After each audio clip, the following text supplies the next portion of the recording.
the house, the one they talking about, word of mouth. The boxing playhouse, without a doubt. All the latest and greatest boxing news, that's what it's all about.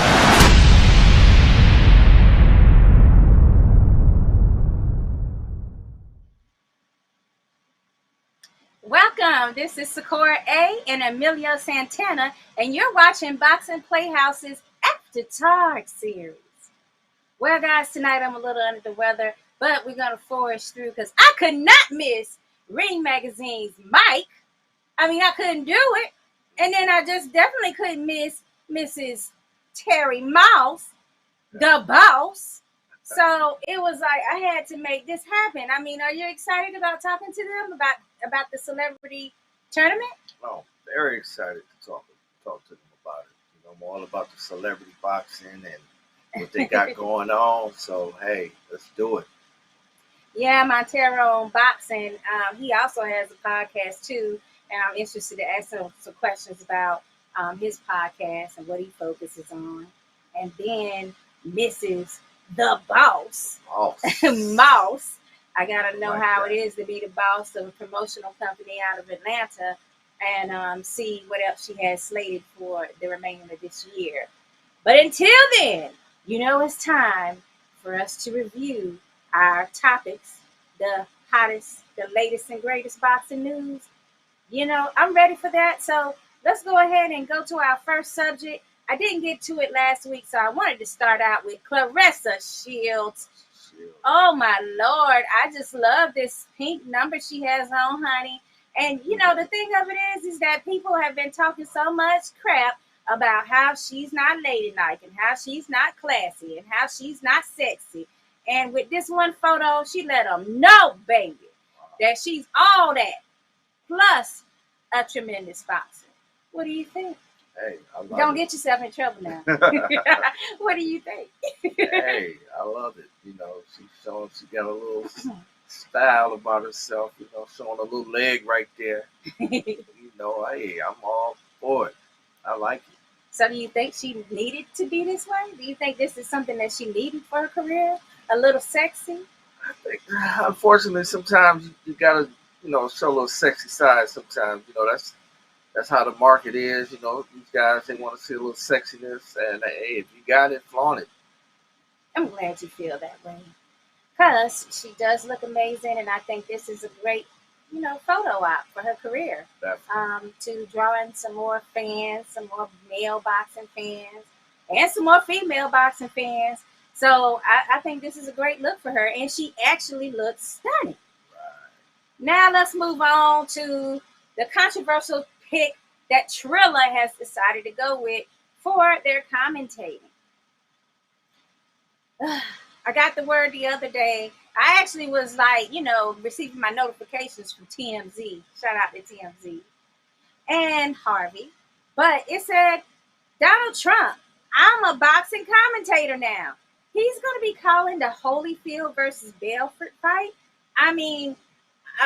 Later today, we also saw him commenting on a video about who he would actually fight if he could choose an opponent. And of course, I was surprised he didn't say President Obama, to tell you the truth, because that's his real nemesis. But instead, he went with our current president, Joe Biden.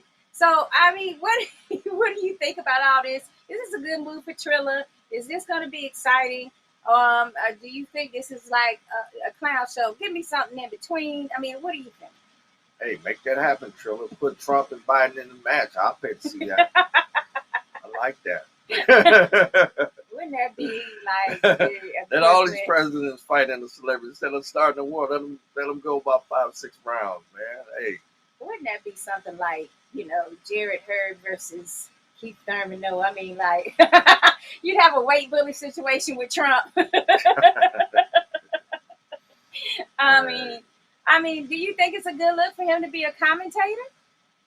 I don't think commentating is, I've never seen him commentate no fight, so I don't think, especially on a pay-per-view like this, man, you got to start, you got to work your way up to that kind of status.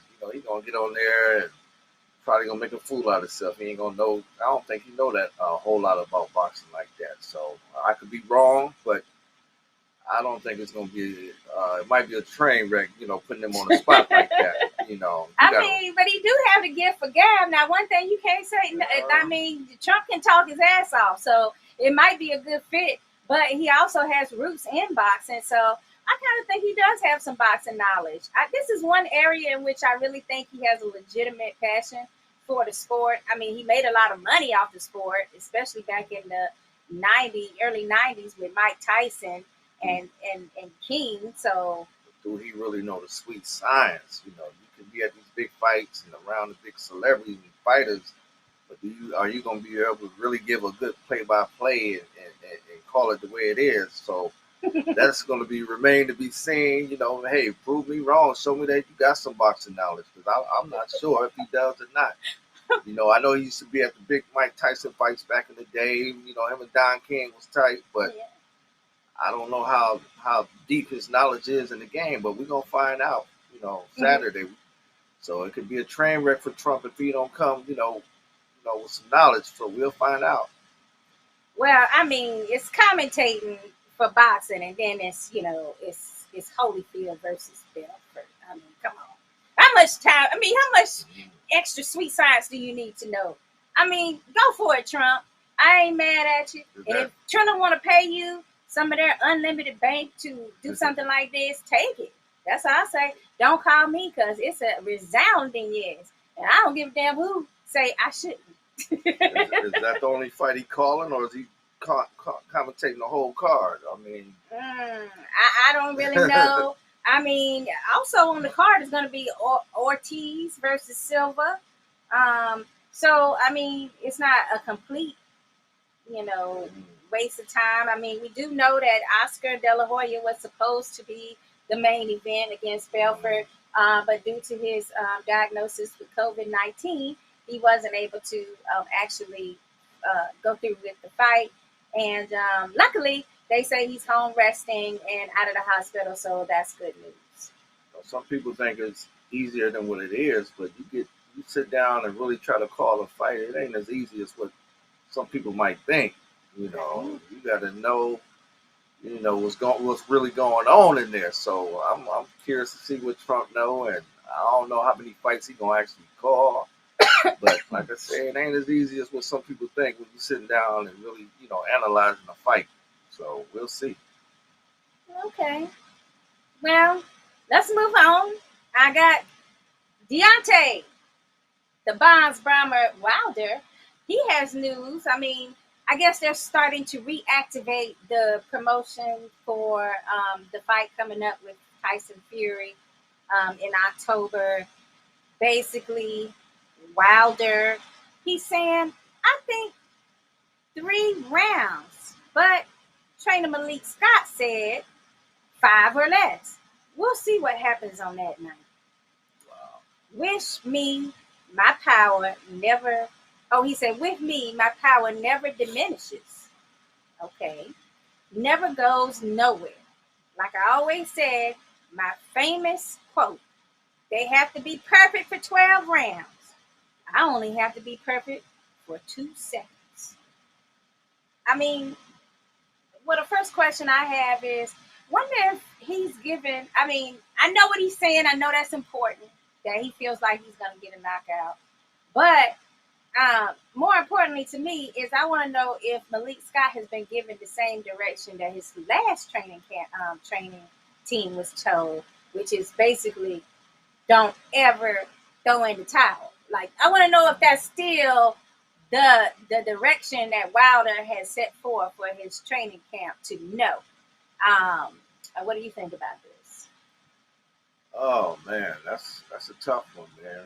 I mean, be out there really getting his ass whooped, man. You're gonna have to throw that towel in. You don't want to be like that Rocky scene when Apollo Creed was, getting beat to death, and the man was hesitant about throwing that towel in, and Apollo died in that ring. So, everybody wants to have a job, man, but you gotta protect your fighter, So I know what Wilder's saying, but if he in there taking a beating, man, you gotta save him from himself.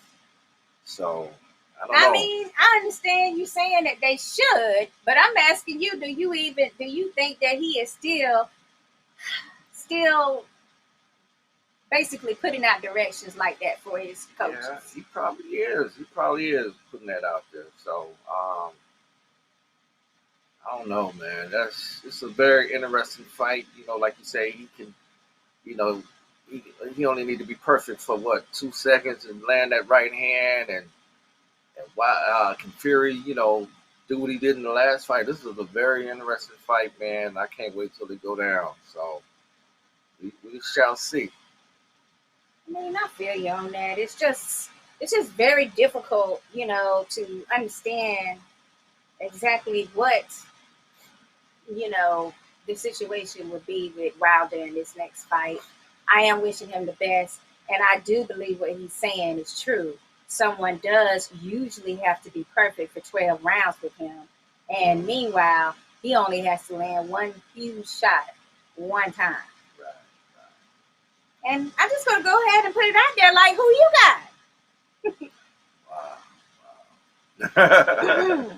There's so much, you know, there's so much to it, you know, the gloves that went down before and all this stuff, man. And Wilder, you know, with a new trainer, Malik Scott, you know, if I really had to put some money down, I would probably still lean towards Fury. Right. Like I say, Wilder, you know, Wilder catching, you know, it could be good night, but I would lean towards Fury to, you know, win this fight again. You know, I think he got Wilder number, and you know he can hurt Wilder. You know he can pretty much outbox Wilder. So you just got to stay away from that right hand. And I think Fury, you know, I think he's going to pull this one out again. If I had to be a betting man, I would say Fury. Go with Fury. Right.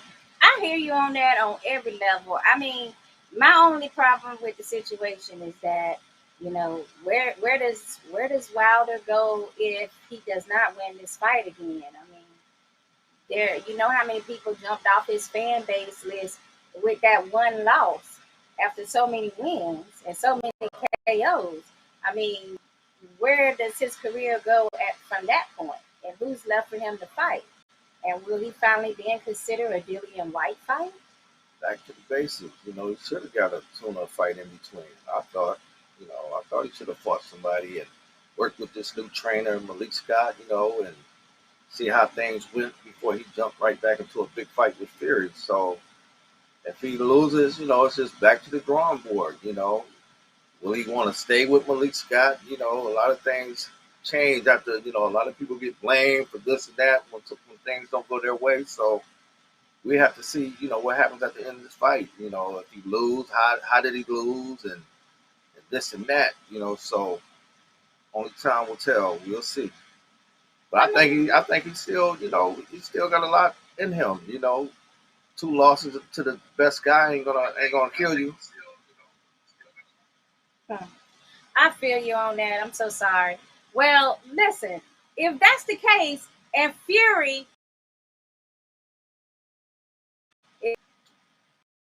is angry or going and saying different things back at Wilder, Tyson instead, he is going after Eddie Hearns from Matchroom. It seems like they're still going back and having different, you know, issues.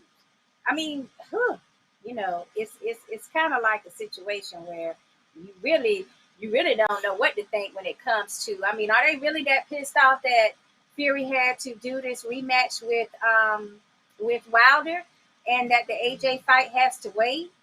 Are they or are they more upset the fact that they have to fight not Ugas, I'm sorry, Usyk in the meantime? So, what do you think about that, and what do you think about that matchup? Well, they had that. What you call it? I can't even pronounce the word. Andrew. What was that when you had to give a rematch? The word start with an A, I think. That Wilder had to do this rematch. A rematch clause? No, it was a word. Started with an A. I can't think of the name of that word. Oh. But anyway, I mean, the Usyk fight is that's another interesting fight. Usyk, a top cruiserweight, undisputed cruiserweight champion, coming up, good boxing skills. Hey, he might offset the wild card again. You know, who knows? He might be able to get a win over AJ. You know, that's going to be another interesting fight right there. You know, and it could be Usyk in the winner, Wilder Fury next year. So you never know in sport of boxing. Like Andy Ruiz upset at Joshua a year or two ago. So anything can happen, man. And Usyk is a top dude. He's skillful. You know, that's a fight I'm interested in seeing too. You know, see what Usyk can do with Joshua. Okay.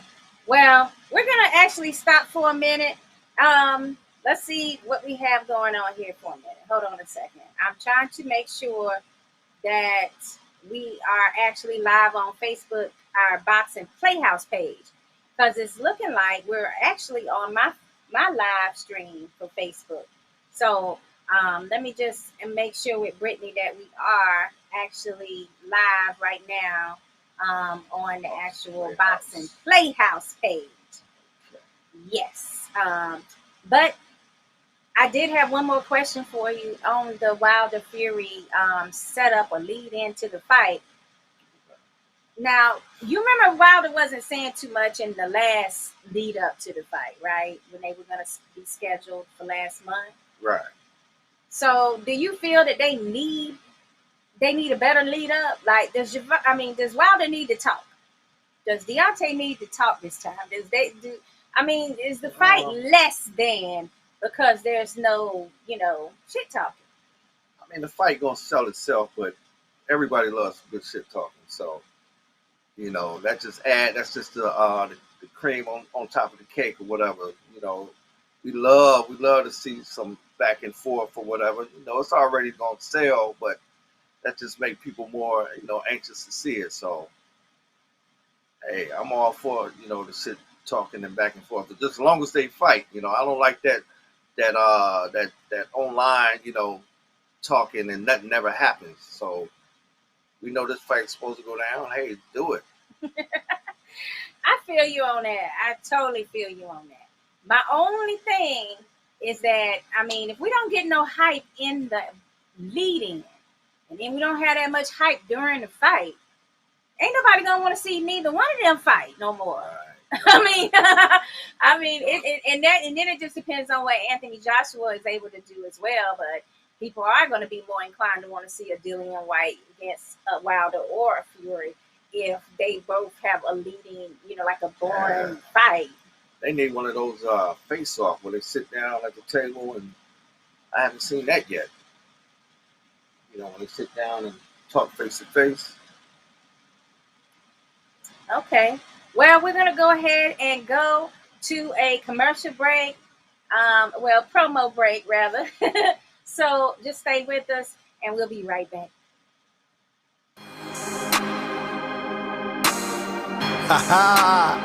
Yeah.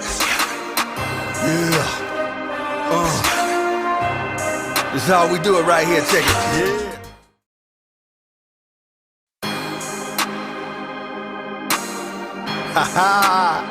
Yeah. Yeah.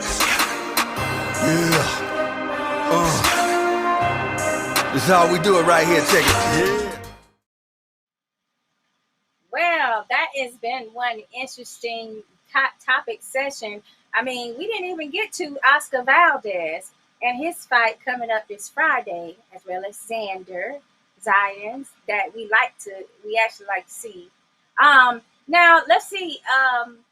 When it comes to Valdez, the only question I have is, should he be fighting right now or shouldn't he? Based on his recent, it's not a PED. I don't know how to say it, but it is a banned substance with, the fact that he was using a laxative, basically, that's known to detox, and as well as, they consider it a diuretic. Do you think he should be fighting? And was it the right decision to go ahead and allow him to fight? Wow, that's a good question right there, man. That pill, there's so much of these pills coming up, and guys taking this and that. I don't feel like nobody should have the advantage over nobody. I don't fully know the full details on what happened. I know Tim Bradley was highly upset about the situation. He want Valdez to get his ass knocked out. So, oh my God. But I don't know man. there's so much of this going on. I need to know more information about it, to be honest with you. I want to see a fight. I hate when fights are canceled, but you don't want nobody to have the advantage over nobody either. So I don't know if, I don't know too much about this situation here. It's sad that it had to come up because you start wondering, dang, was any of his past performances, did he have any enhancements in the Michelle fight when he knocked Michelle out? Was there anything going on there? So it just kind of tarnishes what he has done, and it's going to leave a cloud over his head if he wins this fight, and people are going to be speculating that he cheated. So it's an unfortunate situation. As boxing fans want to see action, so it's just I'm kind of torn between this. I don't know a whole lot about the drugs or whatever he took. So right. I mean, it is diuretic, and some people say it is used to cleanse your system when you're at the end of using some substance that you shouldn't be using. That's more like an actual ped enhancement. But I mean, for me, I would say he probably should not be fighting. And then the other thing I want to say about it is that anything that you deem is like unfair, or basically it's giving him an advantage over his opponent, I feel that that's things that you shouldn't allow in the sport. So with that being said, that would make it unfair for his opponent to step in there, and he was able to use something that his opponent, who stuck to the rules, did not use. So in that respect, I don't consider it something that And then it just pisses me off because now it's got me questioning his Burchell win and how decisive he won that fight.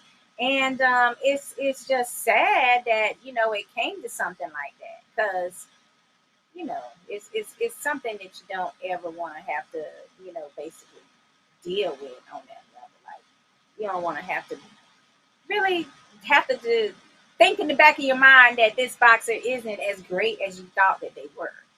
If that makes sense. And if you dirty, now I'm thinking, is it levels to being dirty? Like you could take one pill and it make you way stronger, or it's okay to take this kind of pill because it don't enhance you as much? Is it levels to being dirty now, or what? Right. I don't know what to say about it, but remember the thing with Big Baby? He said he went to the gas station and got one of those sex pills, and it made him dirty. So I don't know. It's, what's the level to these pills and the enhancements? So. Yeah, that's true. Let's go ahead and go with our first guest, because that kind of just depressed me a little bit just thinking about it. And shout out to Xander right here from Florida. We want to wish him a great fight. And hopefully he's still, as prepared as he normally is for his fights. Because I do enjoy watching him grow.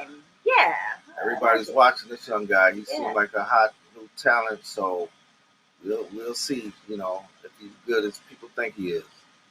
Absolutely. I mean, this is a step-up fight for him. And you can see that fight on ESPN Plus before the Valdez fight that's on ESPN. Now, let's see, and that's Friday. So let's go ahead and introduce our first guest tonight. He is ready, apparently. So I can't wait to ask him how he got roped into this celebrity situation. But we have let's see, he has a couple of things going on. So he has Montero on boxing, and then, which is his own podcast. Then he has, he's like a reporter and correspondent for Ring Magazine and Boxing 24/7, I believe it is. Is he related to my dude, Will Montero? Will Montero? I don't know. We'll have to ask him when he gets on here. It's Michael Montero! Hey, what's up, guys? Hi. Thanks for having me on. How you doing? Good. Oh, we're doing awesome, man. I'm a little under the weather tonight, but you know how that goes. It's not COVID, right? It's not COVID. It's not the Rona. Hey, you never know. I can't get a test down here in Florida, and they all it keeps canceling fights. Well, I had an outing like 2 weeks ago at a card. Okay. here. So sometimes you just gotta, take that chance when you love boxing like we do. I've done it all year. I've been training, I've been sparring with guys, neck to neck, and you just never know what's going to happen. But so far, knocking on wood, everything's okay, and we're good to go for next week. Absolutely. And I wanted to talk to you about this, Michael, because this has got me cause I'm like, who in the world talked him into doing this? It's good. It's for a good cause, of course. But I mean, still, is this something that you feel like you'll be okay in there? I feel very confident. People may not realize this, but I've been training for years. I was in the Marine Corps. That's when I first got introduced to boxing. I've been working out, training in gyms all around the country just through my work through boxing. I lived in LA for 10 years. That's the best gym scene in the world right now. So I worked out at all the gyms in LA alongside some of the best fighters, best trainers in the world. I've sparred few hundred rounds. So I don't have actual fight experience, but I'm confident. I'm good. I actually had some hard sparring this morning. It went really, really well. I've bumped a few times this week. We're ready to go. Just putting the final touches in camp. And I wish the fight was tonight. Like I'm just ready to do it. I got all this nervous energy and I just want to get it out of me, I think it's going to be good for your writing from now on, because it's like, you get to feel that anxiety and that pulse that a lot of boxers feel before a fight that, they describe to us, but we don't really know until you know. So this probably is going to be a good thing for you. I think so. Yeah. We've already had press conferences and, my first stare down and even that kind of thing. Like I've been to 1 million press conferences. I've seen 1 million stare downs, but I'm always on the other side of it. And this time everyone's looking up at me. I'm like, oh shit, it was different. It was very different. That's real, huh? But you asked, yeah, it was just having all the lights shined at me when I'm usually behind the lights, being the boxing nerd asking questions. Now the lights are shining on me. It was a unique experience. And I know that Thursday when I walk to the ring, I weigh in, walk to the ring, there's going to be a lot of nerves, a lot of anxiety. But I'm just going to, focus on my training and just, realize that I've already put in the work. So I'm confident. Mike, I'm sitting here looking at you to see if you look a little bit like Joe Piscopo, man. Oh, man, that's fun. I get that all the time, brother. I get that all the time. Yeah. I don't know if you saw my Twitter, but Lou DiBella just got me earlier tonight calling me Joe Piscopo. Yeah.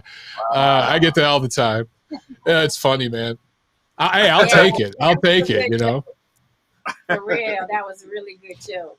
So tell us exactly, if you feel like you do good in this fight, if you do well in this fight, could we possibly see you in another challenge? Yeah, my phone has already been ringing, believe it or not, because the response to this one has been so big. And I didn't mean for it to be that way. Just to give a little bit of background about why I'm doing this, my brother Anthony died last November from a drug overdose.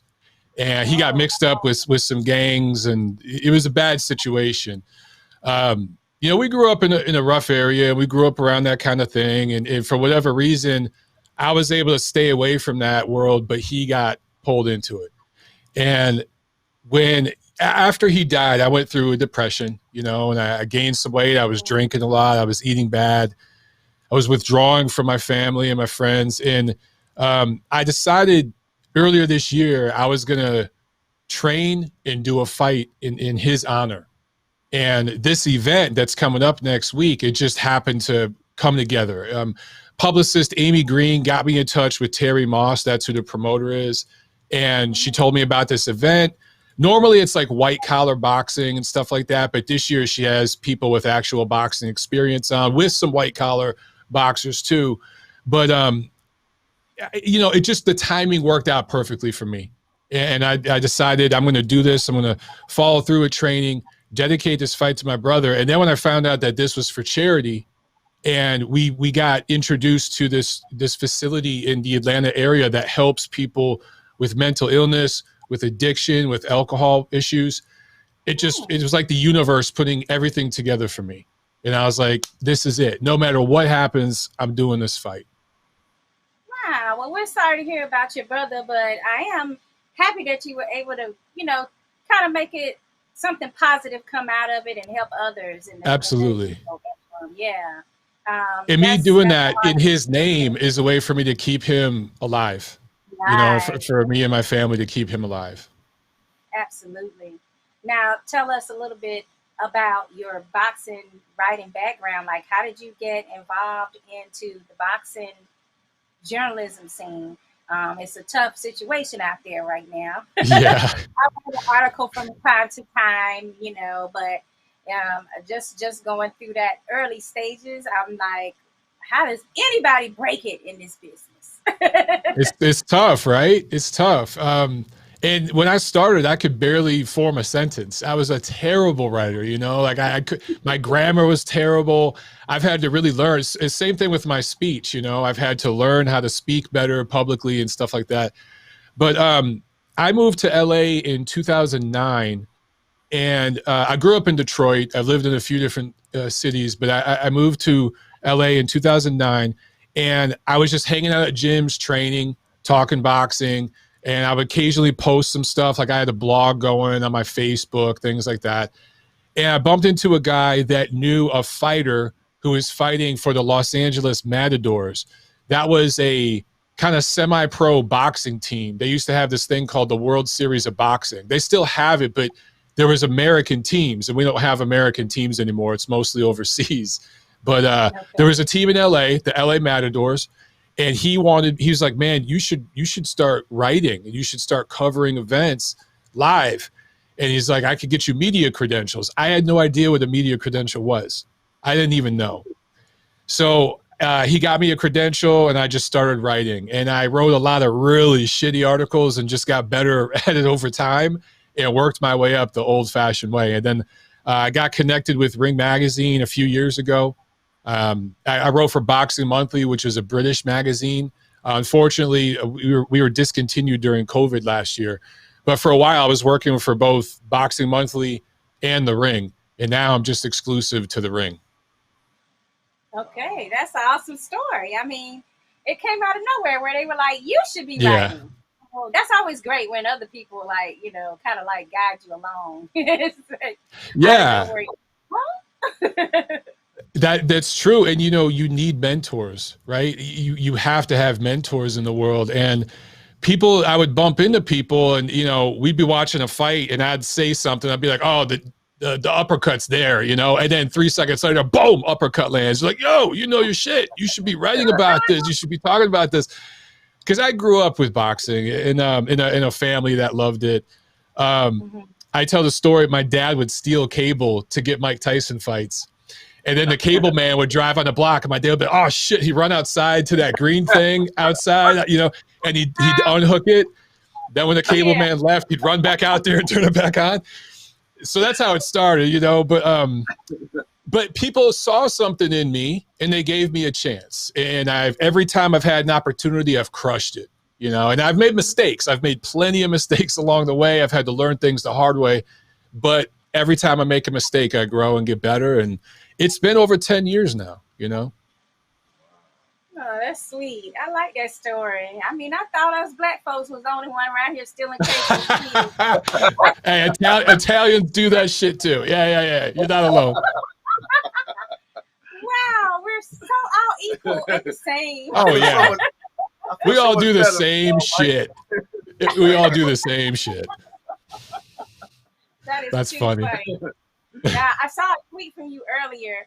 Oh my goodness, you were sounding off, but I have to ask you the same question that you were asking other people on that tweet, which was, what say you, boxing Twitter? Should Valdez have been allowed to remain on the fight card?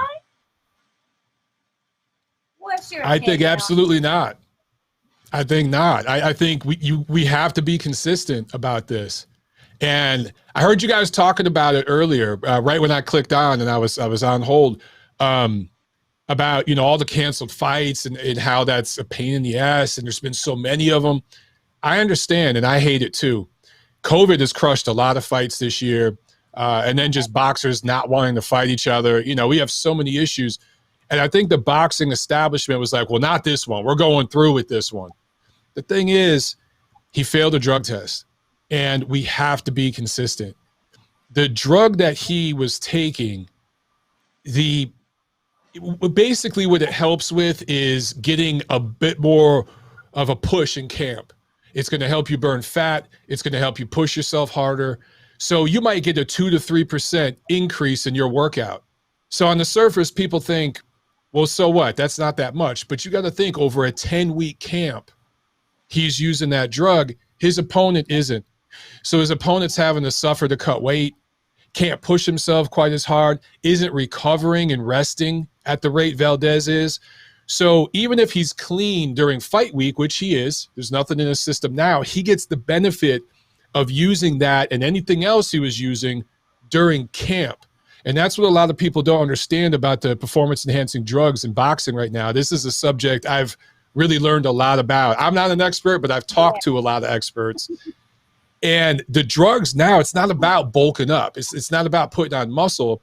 It's about cutting weight, and it's about rest and recovery. It's about getting more oxygen in your blood, those sorts of things, so that you recover and heal torn muscles, torn tendons, heal faster than your opponent. So these guys that are doing this, they have an advantage way before they get into the ring. Mm-hmm. Mm-hmm. Yeah, I mean, that's what I was saying about it. If anything that it's a situation where an opponent doesn't have that same level playing field, then I consider it something that should not happen and should not be condoned. So that's something that we all can agree on. Hopefully we can get better on that and not pick and choose, because like we allow this for certain boxers, and then we try to like rake other boxers like completely over the coals and finish their entire career over it. So consistency would be great. Yeah, it's all about consistency. And if there's instances where, maybe there was tainted meat, you hear these excuses and things like that. Yeah, those kind of things can occur. But in this particular case, it's pretty obvious what happened. And we have to take a stand. But here's the thing. The fans have to demand more, because the fans are the ones that put up the money for the fights. Yeah. If the fans don't care, why should the industry care? Why should the promoters and networks care if the fans don't care? So I always tell, people that watch my show and read my articles, they have the power. The power is in your wallet. If you stop supporting these events and everything, the promoters, they'll listen, But if you say, hell, they're all juicing anyway, I'm going to go watch this fight, well, then they're going to keep doing it. That is very true. It's all about show me the money. And if we're still dishing out the money as boxing fans, what's the incentive for them to stop, Exactly. Mike, I just wanted a prediction. Who you got for the Tyson Fury fight? If that fight happens, I'm still not 100% sure. There's this part of me that's like, oh man, they're going to pull something again. You have to favor Fury. And I think he's got the psychological edge because of the rematch. I think that, I wish Wilder would have taken a in-between fight. You know what I'm saying? And not just because he's coming off a loss, but because he's working with a new trainer. I'd like to see him get one fight in with Malik Scott before he fights Fury. Here's the question, though, and this is where I think Wilder fans can be excited. Tyson Fury, he had COVID. COVID, everybody responds differently. Some fighters that I've seen bounce right back, no problem. Jamel Herring, he's the guy that had COVID, bounced right back, but Jamel stays in shape. He's in the gym, 365. Tyson's a guy that blows up in between fights, right? So will COVID affect him? Is he going to come in a little bit compromised and not 100%? So to me, that like him getting COVID tightened up the odds a little bit for me, but I still got to favor Fury by decision. I think this fight's going to be closer than a lot of people think. I don't think it's going to look like the rematch at all. I think it's going to be more technical, and I think it's likely going to go late rounds, maybe even to the cards. Wow. Okay. Now this is going to be a touchy subject. Now prior to this, I was like, what is his podcast about? Like, what angle do you do on that show? Now, besides the fact that I just now hear such a smooth and, you know, commentating voice, right? Yeah, you got a nice voice for it. Thank you. What tell us a little bit about your show. The show started with me literally sitting on my couch in my living room, just talking into my phone, answering questions I got on Twitter, like emails, and it's just built from there. And now every Monday we go live, 5 p.m. Eastern. It's exclusive. My show, The Neutral Corner, is exclusive to Ring Magazine and Ring TV platforms. So it goes live on Ring Magazine's YouTube channel. And then I post a recap on ringtv.com the following day. But we cover everything, you know, and I sometimes have guests on. I haven't been able to have guests on because I've been so busy training the last few months, but usually I have guests on. And then we have live phones. I have toll-free phone calls from America and from the UK. I got a UK phone line and an American phone line. So we have people calling from all over the world, and we just chop it up. I do quick news and notes. I do a review of what happened last week, a preview of what's coming up this week, and then I talk to the callers. Mike, one quick question, man. Speaking of last week, do you feel Conor Ben? You feel like he got the goods to be in the in the top 10 welterweight? He's impressed me, man. When he was first fighting, when he first came out as a prospect, he looked a little iffy to me, but he's really grown into his man strength and his legs and everything. He looks sturdy. And I like the experience he's got in his last few fights. I like that he got rounds in with Granados, who's been in with great fighters, right? So I think he's got big upside. I really, really do. I think he's legit. I really do. So who is your best or favorite fighter, past and present, right now? Oh, man.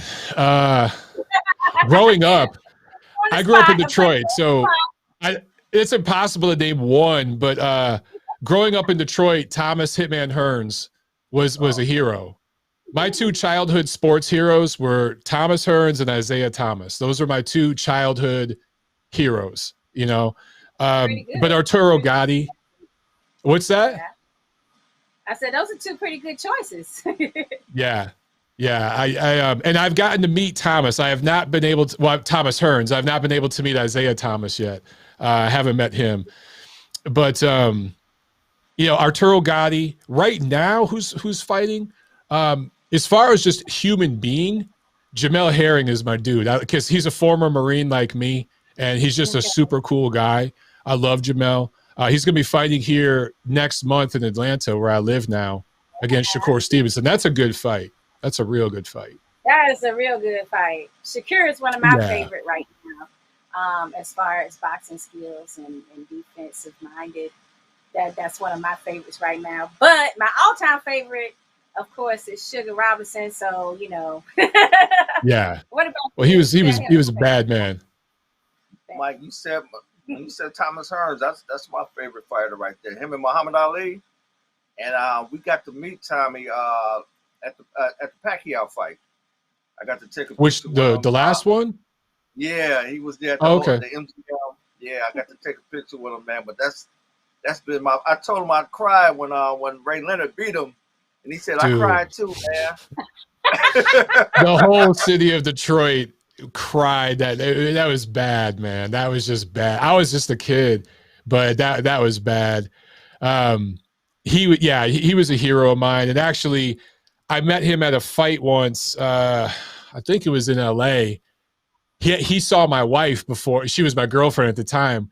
But he was like, "Oh, look at you! You're pretty." He was like macking on my girl. And I came over. I was like, "Hey, that's me." He's like, "Oh, that's you." You know what I'm saying? So we talked a little bit, and then he was like, "Oh, you're media." You know, then we started talking. But that's like the first interaction I had with him. He was actually hitting on my wife now, which, you know, I took that shit as a compliment. I was like, Thomas Hearns just hit on my wife. That was awesome. But favorite fighters right now. You know, there's a lot. I was a big Golovkin guy because I was in LA when the first press conference I went to for Golovkin, there was like 10 people there. And I saw him grow to a point where there was hundreds of people.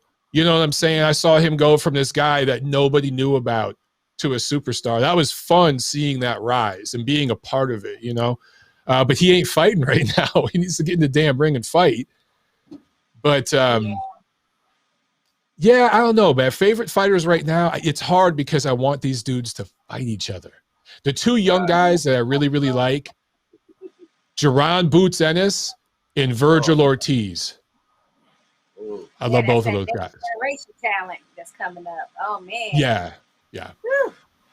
I mean, but I don't want them to fight each other right now, though. It's like I feel like, you know, some of these older established boxers should, you know, step up and take on that challenge with them. But they won't. Like, yeah, right, exactly. But in a perfect world, we get to see, you know, them backed up with some of who we know where they are, you know, prize-wise. But people forget, you know, when Hearns and Leonard fought for the first time, I want to say they were like 23 and 25. They were young, you know, and they ended up fighting several times. And that's what made them stars, is because they fought each other. Hearns losing to Leonard, that didn't hurt his career. It made him bigger, you know? So if these young cats would understand that and actually fight each other and look at what the guys were doing in the 80s and 90s, we'd be in a better place. But it's just not happening right now. It's frustrating. Mike, I heard your fight next week. You coming in at lightweight. Is it hard making weight? Lightweight? No, I'm coming in at 210. Lightweight, I have to chop off my leg, man. Why are you playing with Mike like that? You know, Mike like lightweight. That would hurt. That would hurt.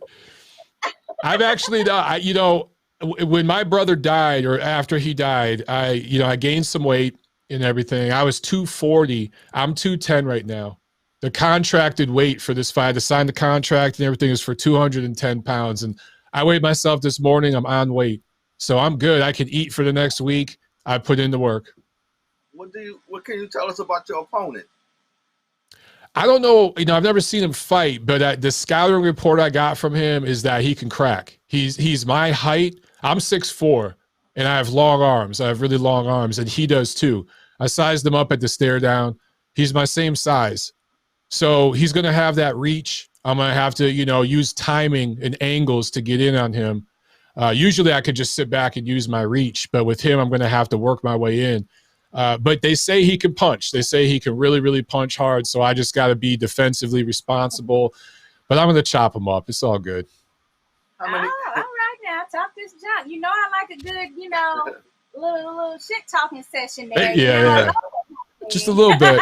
I got to keep it professional, but, you know, I'll throw a little bit in there. A little bit.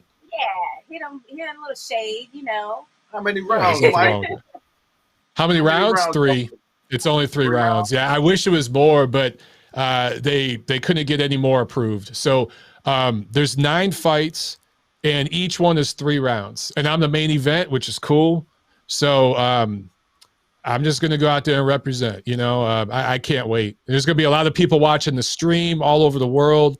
I know there's going to be a lot of eyes on me, so I can't go in there and mess it up. I got to go in there and do my thing. I know that's right. You know what, Montero? We forgot our word of the night for our drinks. We're supposed to be cheering you every time you say Atlanta or ATL. Oh, okay. ATL. There we go. ATL boxing, baby. Now, all I got is water in here. I can't have a real drink. But next weekend, I will toast with you next weekend. All right. That sounds like a plan. Like, I got to be good now. Cheers with us. You know, I need this for my possible Rona situation I got going on. That will kill the Rona off right there. That'll just kill it out. Yeah, some good moonshine or whatever we got down here. It's gonna make all the difference. Where are you guys at? Where are you at? We're in St. Pete, Florida. That's like by Tampa, right? On the Gulf side, right? Okay. Yeah. I'm still learning the South. I'm new down here, so I'm learning where everything is. Yeah, our town is known for Winky Wright and oh Antonio yeah, Tarver and Keith Thurman currently. Some great boxers. Yes, Jeff Lacey. Yeah, so that's our boxing community here. Lots of good boxing and training here as well. So a lot of people don't know we have such a big boxing hub here, but you know, it's easy. Florida does. Yeah, so it's pretty cool. Hey, Mike, how do you feel about the women fighters, man? You got the world champion in your home, Clarissa Shields.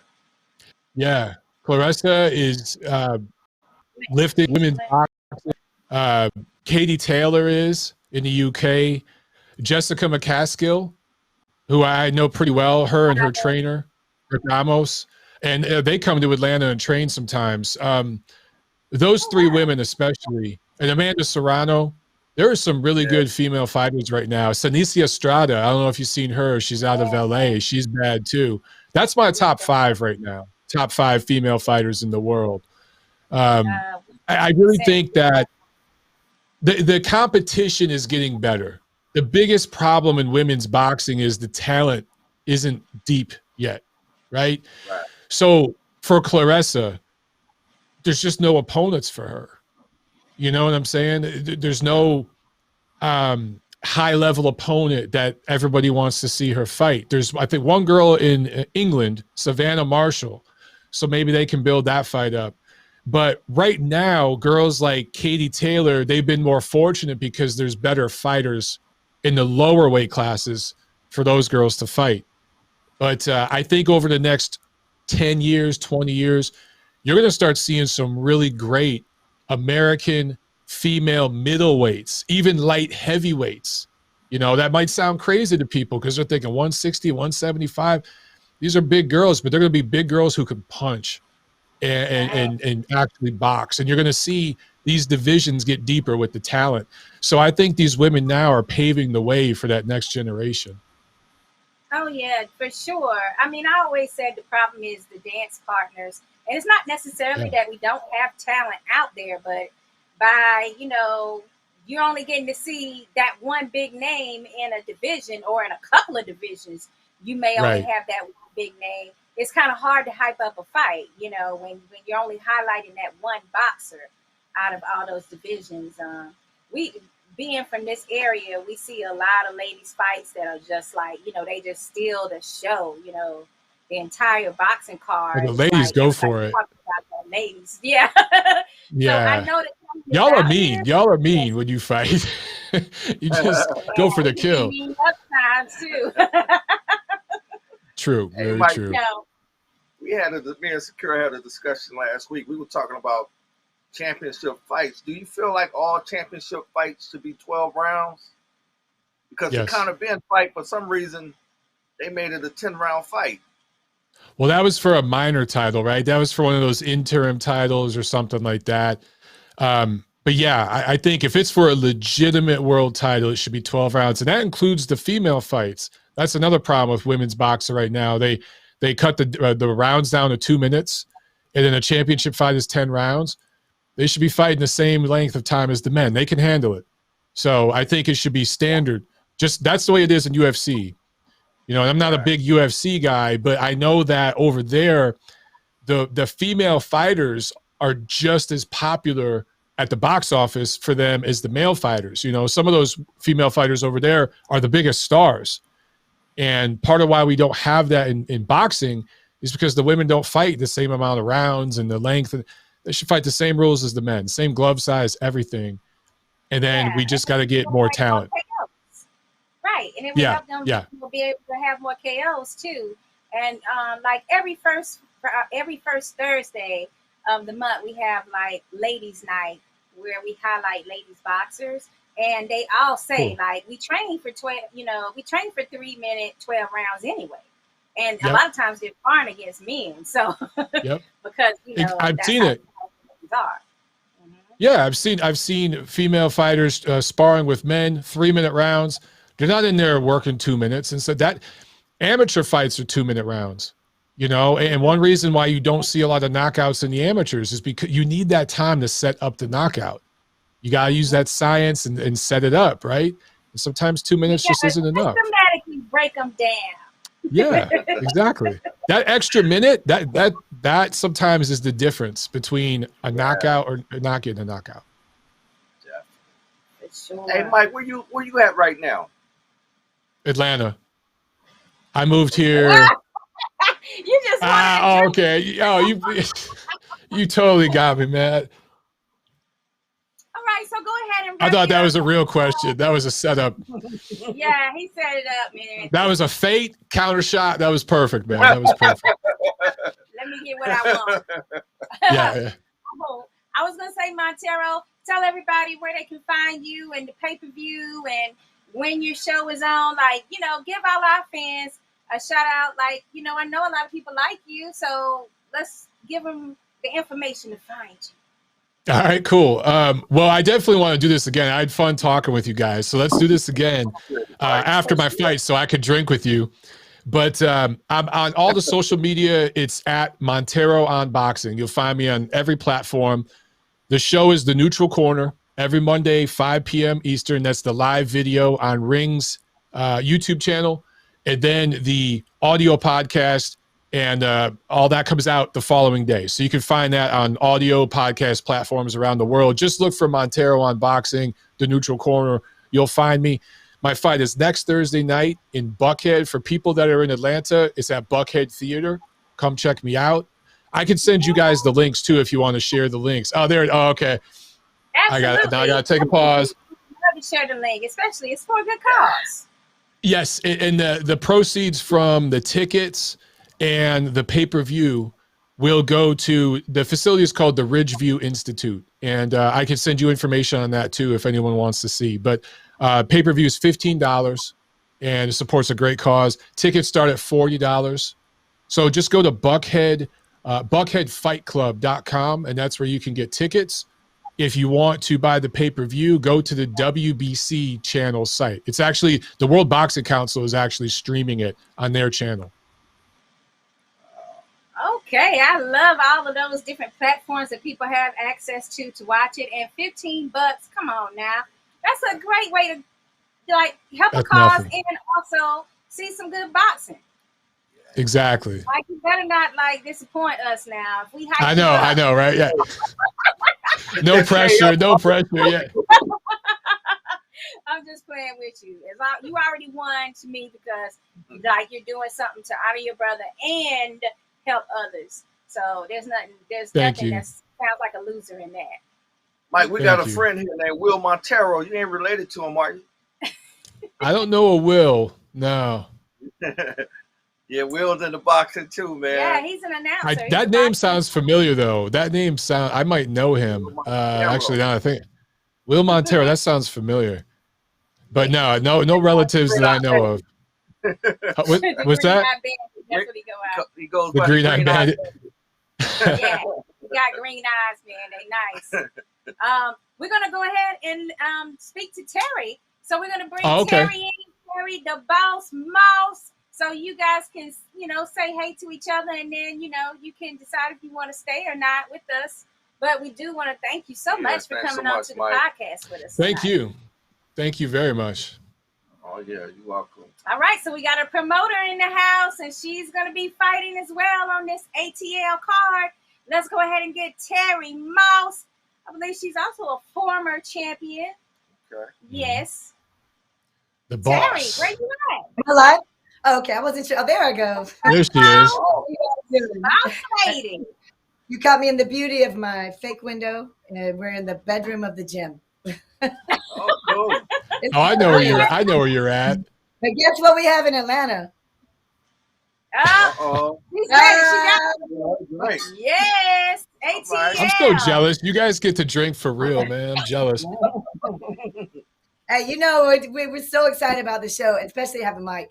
So we got this amazing amateur show. It's just like our 11th year running. Let's see, we started 2010. So yeah, 11th year running. And then to have Mike and have, everything that's involved with him. We got the WBC, just to be able to mention Ring Magazine. We get to mention all the big dogs and play like we're one of them. That's pretty fun. So, and on the backside, we've got a really cool pro show where we're commemorating Mexican Independence Day, which is why we have tequila. So it's going to be a really fun night. Yeah, it's going to be a great night in Atlanta. Mexican Independence. Oh, you did it again. No, I got you guys. I'm teasing. You guys are taking the place of Canelo fight, so we're expecting a lot out of you. Right. I mean, that's right. We're going to do it. Yeah. That's right. I know but he's got this fight coming up in November, so he's got Dia de los Muertes.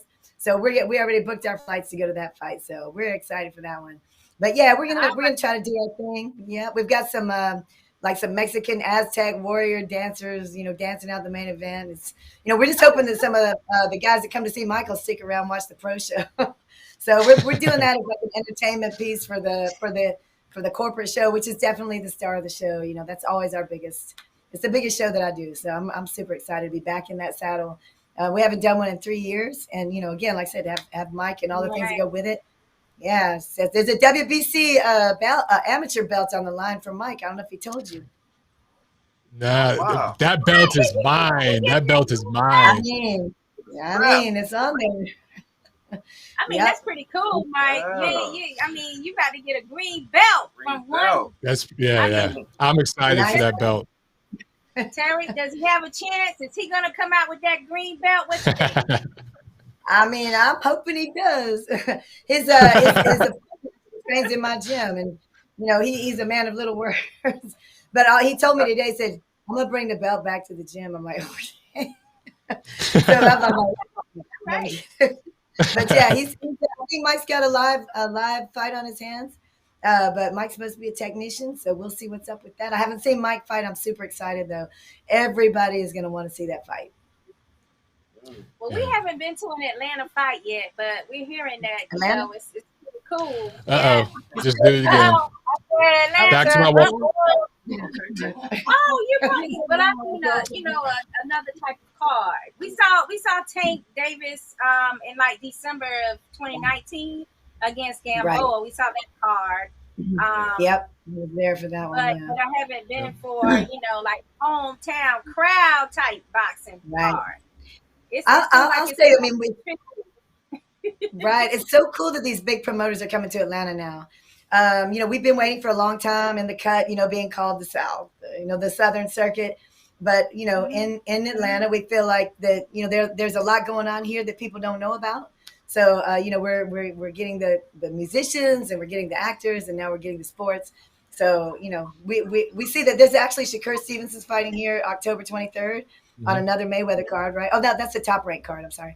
Top Rank, Top Rank. It's a really cool. I feel like of the little guys doing the club shows, I'm. We lost her Oh again. shit! Oh, there she is. Okay.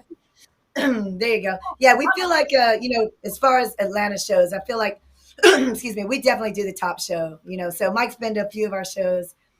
We feel like it's going to be worthy of him, which is great, and worthy of the cause. And, we want our next step to be partnering with some bigger promotions. So we'll see how that goes. Oh, okay. Terry puts on a hell of a show. So if you guys can ever get up here to one of her shows, you'll love it. She puts on a really fun show. I've covered so many events, amateur, pro, everything in between, youth events, charity stuff.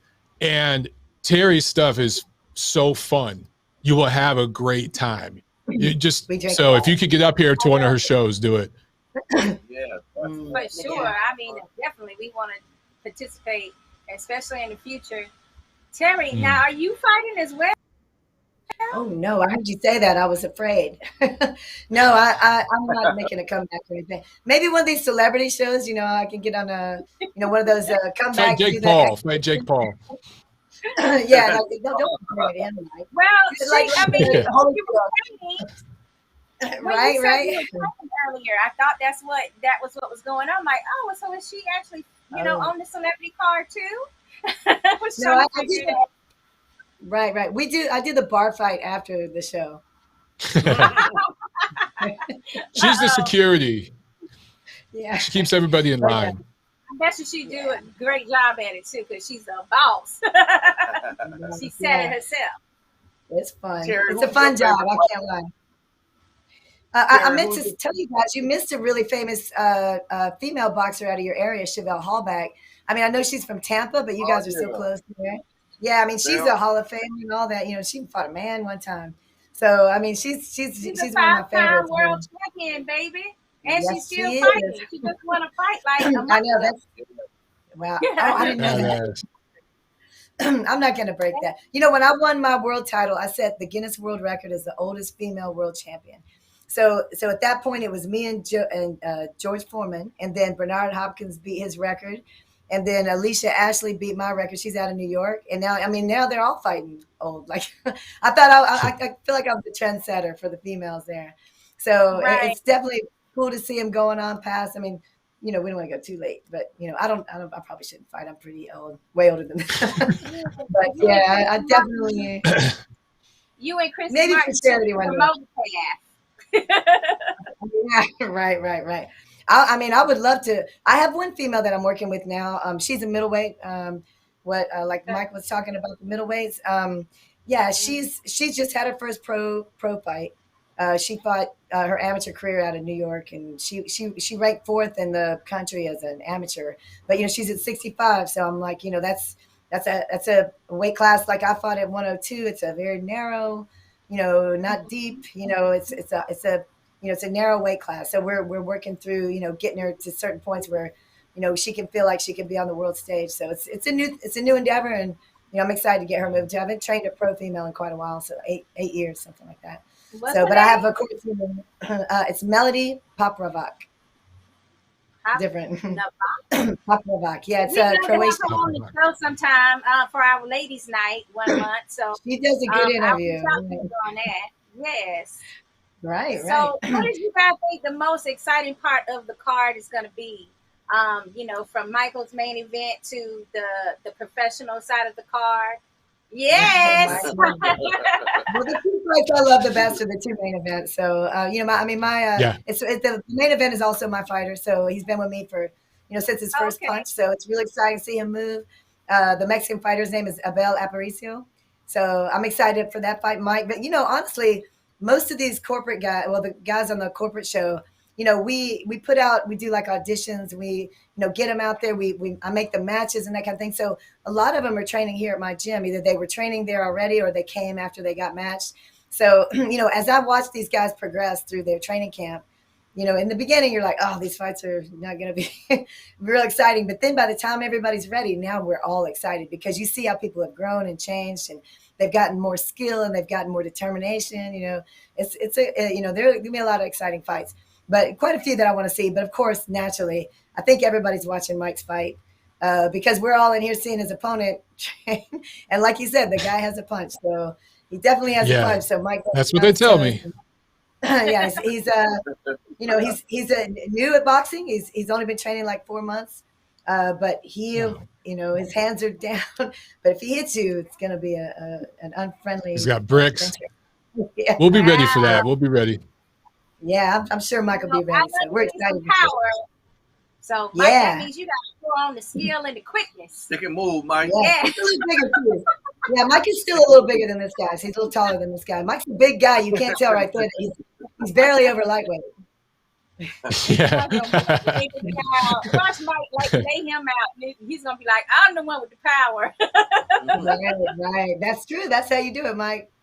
That's it. I wish we had 5 rounds. I wish we had 8 rounds. That was my, you know, but 3 rounds is going to go by fast. But I'm ready to go. I had some good sparring. I sparred with Joe this morning, and we got real good rounds, real good. So I'm ready to go. I wish the fight was this weekend. Yeah, he's got a good trainer too. So Mike's going to be in good hands. Oh, okay. Good. Well, I can't wait to see it. I mean, he did give us some information. He's going to send us the link so we can share it and watch it. I mean, especially for $15. I mean, what a great cause and a way to be able to, you know, watch some good fights and entertain ourselves with Mike and the main event for the professionals as well. Right. Yeah, no doubt. I mean, it's, you know, this kind of show is the first time I put pro boxing on the corporate show. I did do an amateur MMA and Muay Thai kickboxing one time because the guy that was fighting the main event was an MMA guy. He said, if you do MMA, I'll be your main event. So he was a kind of celebrity type. So we did that, but this will be a new endeavor for us because corporate fight night by itself is a giant show. So adding the pro on the back has been quite a challenge for us. Just getting that show put together. And we had a short period of time this time. Actually, Mike was almost going to fight on another show, so I had to step to the plate real quick because I wanted him on my show. So things move real quick for him. So, yeah. Hey, Mike, what's your nickname? You got a nickname for the fighting guys at the gym, because I'm Italian, they just call me Mafia Mike. I'm like, I mean, we're not all in the mafia. That made him say it more. When I started saying like, man, we're not all in the mafia, then they start saying, Mafia Mike, so right when I walk in the gym, that's what they say now. So we're just going with that. Hey, that's killer, man. I like you that. Tell us that before so we'll know who we dealing with. Mike. That's gangster. I was going to come to the ring rocking a fedora, but I'm going to have headgear on, so I can't do it, But maybe after the fight, I'll put it on, Hey, Mike, they may let you come to the ring put your headgear on in the ring. That's a new thing that they'll let you do now, USA Boxing. So all right, maybe we'll do that. Yeah. But then, you know what? I forgot to tell you guys. What's that? You gotta do the good fella role. You gotta. That's what. Yeah. Maybe I'll do that. But after I fight, I gotta go in the dressing room, take a shower, get changed, and then come out because I'm gonna do commentary for the pro fights. So I'm gonna be doing double duty. I totally forgot to mention that. So Terry, is there a shower? Is there a shower back there? There is. I think there is actually. Okay, I was going to say I don't want to get out of my suit all sweaty and all that, but yeah, okay. Yeah, he might have a black battery. Don't Jesus. Most people don't get around the I had a guy one time that lost a tooth. Yeah. One time I had a guy lose a tooth. He got it. Now, Terry, I got to ask you a question on the subject of women boxing and being more sexual or being more sexy. I mean, there's a lot of my boxing colleagues that I do different podcasts with, and they're just like, these women need to step it up. They want us to watch them. They need to be more sexy. I mean, do you think there's something to this? I mean, are they warranted in saying that? Or is it like, if you're a boxing fan and you love boxing, then why are you not going to like boxing for females because they're not sexy enough? Right. Well, I mean, I know the game and I've been doing it a long time. So I know who's saying that. It's going to be the promoters and the sponsors and the people that want a pretty face and a nice body. It's the same thing with male boxers, actually. Canelo was in a Calvin Klein underwear. Anthony Joshua. Yeah. I'm like, I'm doing that with my fighter. But yeah, so I mean, somebody that's not hard to look at is always a good sale, but that's not just in boxing. That's any sport and any, the actors, musicians, all that stuff. So unfortunately, when it comes to fame and fortune, they want a pretty face and a pretty body. And that kind of goes along with the game. I think it has no bearing on whether or not they're going to be a great fighter, but it definitely can have a bearing on their opportunities. Not say I don't think it's right, but it's just the way the world works. So, if with that in the situation, yeah. And I've had girls that had really short hair. I'm like, if you're going to go pro, grow it out. I've told them this is the way it is. You need to look a little more. And it's not like I support it. It's just that if I want my fighters to have opportunity, I got to explain to them how, my guys, I make them get a haircut. I'm like, you got to polish up and look good for the camera because they're going to definitely judge you on that. But, unfortunately, that's the way it is in this world. But, you can take somebody that's a really great fighter. Even Muhammad Ali used to say, I'm the prettiest. And it actually was, maybe, especially compared to Joe Frazier.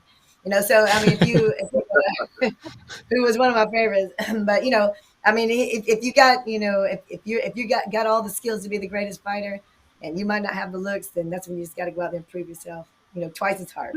So, I mean, that's what it is. So, I mean, look at Mike. He's babyface. So he's going to. Yeah, he's got a nice voice for the commentator. Thank you. Thank you very much. We have James on the podcast. He's saying, love Mike, icon from our sport. You're going to be an icon for the sport, that he's saying. Wow. Thank you. Appreciate John that. Snyder. James Snyder, that's his name. Snyder. And then we got John. He's a rep here in Florida and a judge, and he says, shout out to Emilio Santana. Hey, what's up, John? What's up, man? I know. We got Damon Gonzalez from Latin Sport. He's in the house. He said, "Get it." Amen. We got Alita McDonald. She's from Boss Babes Boss Management. Babes. Yeah, she says, "Love you guys, Are you my back, sweet Lita? family." Oh, that's so sweet. Thanks to everybody for chiming in with us tonight. And make sure that you guys get this pay-per-view if you're not in the Atlanta area and can actually get tickets to go. Tell us again the website for this. For the me, pay-per-view? it says our tickets are at Ticketmaster, and then if you're looking for the stream, the live broadcast, it's on the WBC channel. It's called WBC channel by Vive, VIVE. VIVE, yeah. Yeah, And that's how they they pronounce could it. get tickets at the Buckhead Fight Club site too, right, Terry? For now, but that's going down on Friday, and it'll be just Ticketmaster. So just do you can use- Ticketmaster? Okay. Yeah. Okay. Mhm. Yeah, I want to All introduce you guys. I want to introduce you guys to a new lady in boxing, though. It's one of my partners that's here with me. Come on over here, Lilo. So I got Mike's met my partners. There, here you go. Wait, okay, there you go. This is my. Oh, I know who that is. Yeah. Hey, I'm Lilo in Atlanta. Oh, Atlanta. Oh, man. Atlanta. ATL. yeah. So there you go. You're talking about. Ladies in the sport, one thing that I love to do is to, we support each other. So I've got these great new partners. It's Lisa and Tina. It's Lisa Millis and Tina Ferris. They're twin sisters. They look just alike. I could have one ear just as easy as the other. And you would never know. But the thing that's really cool about having these guys as partners is that now we've got more women promoters. So now she's promoting the pro part of our events, and I'm doing the amateur stuff. So because I got a fighter that I work always, I'm in the corners. So let her be the promoter. So she's definitely a new lady to boxing, and she's going to make her mark here with us together. So we really love supporting the whole female aspect. Putting girls in action in boxing. So that's we're one of those teams, and the three of us together, we make a lot of noise, don't we, Mike? Right, but we are a pretty Yes. face. I'm saying. We are a Yes. pretty Yes. face. Okay. We have a lot of fun. Boss Yeah. Babe number two. Babe, Boss Babe number Right. 2, Lila. There you go.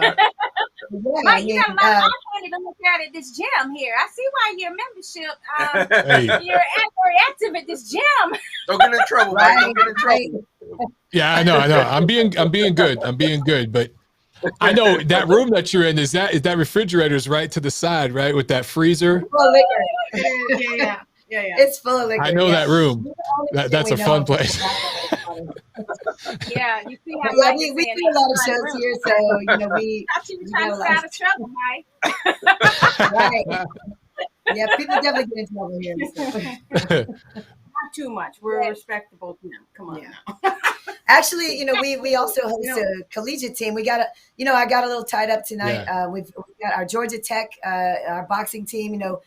Collegiate, boxing is coming back to colleges. Back in the 50s and the 40s, it was a major sport in all Huge. colleges, and then it went away. They decided it was too dangerous. When football was better. But anyway, so then it's coming. We didn't hear anything about college boxing. It's coming back, other than like West Point and the military schools, but. Now, and any school can have it if they got it's a club, a school club. So there's the Georgia Tech Boxing Club, which is a school-run organization, and it's part of their rec sports division. And there are colleges all over the country like that, including like Cornell and Michigan. They've got a giant team there. We've only been in, this is our third year, and we've got one of the top 10 largest teams in the country. So, we had 100 of them in here tonight. They all come at Yeah, once. it's more like Yeah. 120, 150. There was a lot. A lot of them. So that's a new way that we can get boxing out, to young people that probably, honestly, I said, look, when you guys get your, when you go into business, come back, fight on my corporate fight night show, because then you can raise Smart. money for charity. And you can be the black tie, black eye affair for you. So we use every angle in the gym here. That's awesome. Smart. I like that. You definitely got to come back and talk to us about that on our Ladies Night edition, because I'm very much interested in supporting women boxing. He is as well. You love ladies, right? Oh yeah, most definitely. Yeah. So we got to bring the ladies on. Right. Now, Mike, tell us a little bit about how you're gonna go out with this main event again. You're gonna get us a win, Mafia style. I got a game plan. We've been working on some things in the gym, so we were fine tuning it this week. and we'll do a couple finishing touches over the weekend. And I can't reveal the game plan though, but we're ready. That's all I'm going to say. That's all I can say. We're ready. We're going to put on a show. I wish the fight was right now. I can't wait. So I'm very, very confident, and I'm going to get that damn belt. It's mine. It really is. 1 week from tonight, Eminem. Yeah. 1 week. Yeah. And he hasn't. Mike hasn't seen the belt, but it's actually got a You picture. got that, didn't you? Yeah. It's actually got a Yeah, picture of you on the belt, Mike. I don't know if you knew that or not. I There's a saw picture of that your today, belt. and I was blown away by that. I was blown away by that. It was. I had to hold back my emotions when I saw that. Right. So It's pretty amazing. I mean, it's just such a good thing that we're doing. You know, the whole purpose of everything, and then the backstory behind Mike. I mean, you couldn't ask for a better a situation on, you know, doing something for a good reason and a great cause, and then, you know, to get in there and look. Is Mike's getting in the ring? Where's Dan Raphael? You know what I'm saying? I mean, we would love to see all these guys get in the ring, but we want to see the talkers get in there and feel what it's like, you know. So that gives you a whole new perspective, Mike. I mean, most of them got no idea what it's like. There's maybe 5 writers that actually train. Right. Oh, I'm sorry, Mike. Right. Go ahead. No, I'm sorry. I'm talking over you. I was just saying there's maybe 5 writers I know who actually train. I'm one of them, but there's maybe 5, 6. Most of them have never put on gloves. So when they're like, oh, I'd use the jab more, I'd do this. But no, you wouldn't. Shut up. You've never even thrown a jab. You know? And then to be in a fight too, because it really doesn't matter if it's a 3-round amateur fight or if you're doing a pro. I mean, a fight is a fight. And one thing about fighters, they respect each other, because if you got the kahunas to go get in the ring in front of everybody and put yourself on the line like that, then you've experienced something that you're never going to experience anywhere else. You know, it's something about the fight that you'll man up on the fight. Once you do it, you're going to be a changed person forever. So it gives you a whole new perspective on everything. So I always love. I had a couple other broadcasters one time box each other, but they were not Mike's. You know, not a star like Mike. But anyway, they did some local stuff. Wow. Yeah, and they boxed each other, gave them a whole new perspective. What made you blush, Mike? You're making me blush a lot tonight. My cheeks hurt right here. My cheeks hurt. But Terri, you were definitely trying to. She was trying to get something started between Dan Rayfield and Mike. You saw that? I heard that. Yeah, she's setting it up already. Where's the fight? Where's the fight at, Mike? No, Buckhead. she wants Buckhead. I know what you tried to do. Hey, go ahead, take a shot. Atlanta. I got my water here. And shout out to all the bosses that put those kahunas in the ring, just like Terry's saying, and put it on the line. Stop calling these boxers taxi cab drivers and what's the other one, like bums. I don't like any of those words anymore, because it takes a lot to get in the ring, especially for a B-side fighter, because you know they're not there to win. I mean, they're putting more on the line. So stop. We just a woman just lost her life. We just lost another life, you know, a very, very young life. I think this woman was 18. 18. Yeah. So, I mean, it's a serious shit. You know, people die in this sport. So. She was like, I think her record was 2-4. She was just starting out in the pros. I don't know what her amateur background was. I didn't get a chance to really look into that. But, I mean, you know, a bum would be somebody who was 0-10, maybe they could call that, if they do that in boxing, which they do. To me, but she wasn't, you know, yeah. I was going to say a bum is somebody that never gets in the ring. That's a bum. I don't care if your record is 0-100. If you get in the ring, you don't deserve to be called a bum. So I don't like when I see people doing that shit on Twitter. That's when I get pissed off. Right. I'm so totally a wimp, guys. I'm not getting in there. But so I can admit it. I'm admitting it. Like, you do the event next year. You fight in the event next year. There you go. I can do We've had all four kinds of of words. That's it. That's all I can give you. All right, guys. So the guy, you too. I'm sorry. I was gonna say the guy that Mike's fighting is he actually builds stage sets for movie companies and you know, for film companies. He's a welder and he does that. He does some Hollywood stuff, but it's all That's behind cool. the scenes kind of stuff. And we've had anywhere from a welder to, you know, doctors, lawyers, a media personnel, all kind of things that we've had in there. So we'll take any of them. Any of you guys. A welder, that would be a blue collar. That's a blue collar fighter. Yeah, but he works on movie sets, so he's kind of it's not a white collar, but it's a above average blue collar. He makes a good living. Yeah, he makes It's good money, sky but welding is It's tough, you around all that heat. It's hot. It's too much going on with that for me. So I give him all the kudos for that. And Mike, that sound like a tough fight, man. That kind of sounds tough. I mean, I wouldn't have it any other way. I don't want no soft touch. I don't want no soft touch, So Right. oh, all right, guys. Well, thanks so much for being on with us tonight. We appreciate all of you so much, and we want to say kudos to ATL Boxing. ATL. Hey, yes. Thanks so Salute. much for putting this card together. Gentan. Right. Thank you. All right, so you can check us out next Thursday at 8 p.m. Eastern Standard Time. We have YouTube, Twitter, Snapchat, IG, Instagram, website, whatever you want, whatever you like. We're there for you. All of it is Boxing PlayHouse. Guys, we'll see you on your on your fight this weekend. We'll be tuning in. on my win. On my win. You should watch. Next week. Have a good night, everyone.